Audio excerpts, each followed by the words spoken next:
Magluluto tayo guys ng gulay. Ayan, ginalat na ako ng kalabasa. Nagbalat na ako ng kalabasa dyan. Dahil magsari-sari ako ng gulay. Masarap ang kalabasa. Pampalinaw ng mata. Ayan po. Ayan, tatanggalan ko na yan ng buto sa gitna ng kalabasa.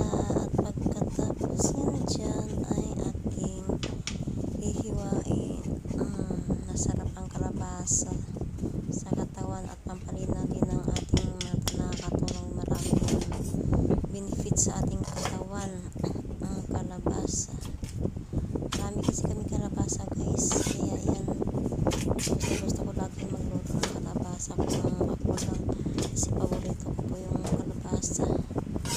Ayan, sa lahat ng gulay yan ang gusto ko, kalabasa, mga sita, mga ganun. Sarap kasi yung kalabasa eh. Hindi ako nagsasawa sa kalabasa kahit talbos ng kalabasa.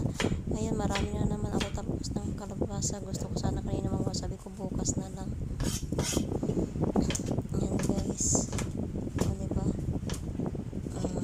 kapatiran tingnan dyan ang klaseng gulay yung kalabasa ko. Ayan guys, yung haba ng patula dyan, bagong pitas yan namin ng alaga ko. Makita naman ako doon at nagpitas ako. Ayan, binalatan ko na po yung kalabasa. Masarap yung ang patula pag bagong pitas. Manamis-namis din yung sabaw niya. O diba? Sabi ko igigisa ko lang sa bawang luya, sibuyas, sabi ko lagyan ko dyan sana ng sardinas. Kaya iba yung isip ko. Ayan, hinugasan ko na po yung patula yan. Hiniwa-hiwa ko na po yung patula. Ang patula ko, pag nakakatulong din yan sa ating katawan, ay ang papababa ng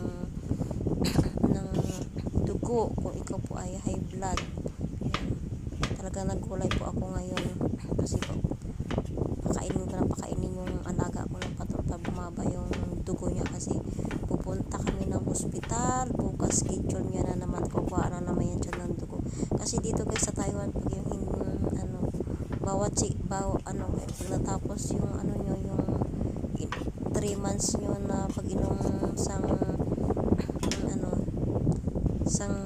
remittance nila na dugo na gamot, check up na naman yan, schedule na naman ulit. Ayan guys, may okra ako dyan, binili ko lang din yan, tiyatanggalan ko yan ng itim-itim dyan sa may mismo sa pungango ng sa okra, yung kulay itim. Ayan yan o yan, tinatanggal ko po yan, tinatanggalan ko lang na yan, itim-itim na yan, hihiwain ko din. Ayan na po dyan guys, ayan na yung patula ko at saka yung okra.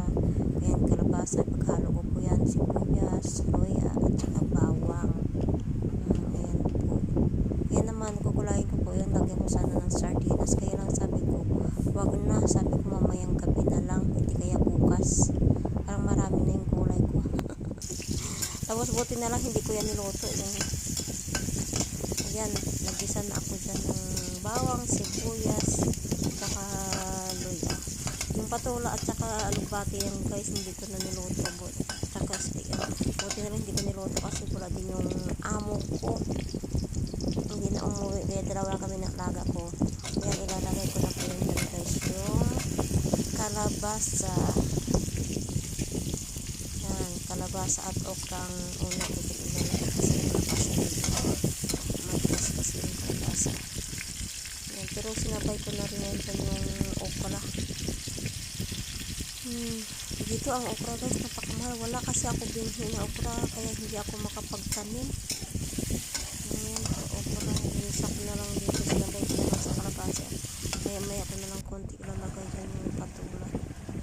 Ayan na po guys, pinalagay. Ayan na guys, ang sinahog ko yan dyan guys ay yung leftover namin na pinirito na isda. Hinimay-himay ko lang yan dyan, tsaka yan yung sinahog ko, pero may hipon din ako na dry dito. Ayan na guys, yan.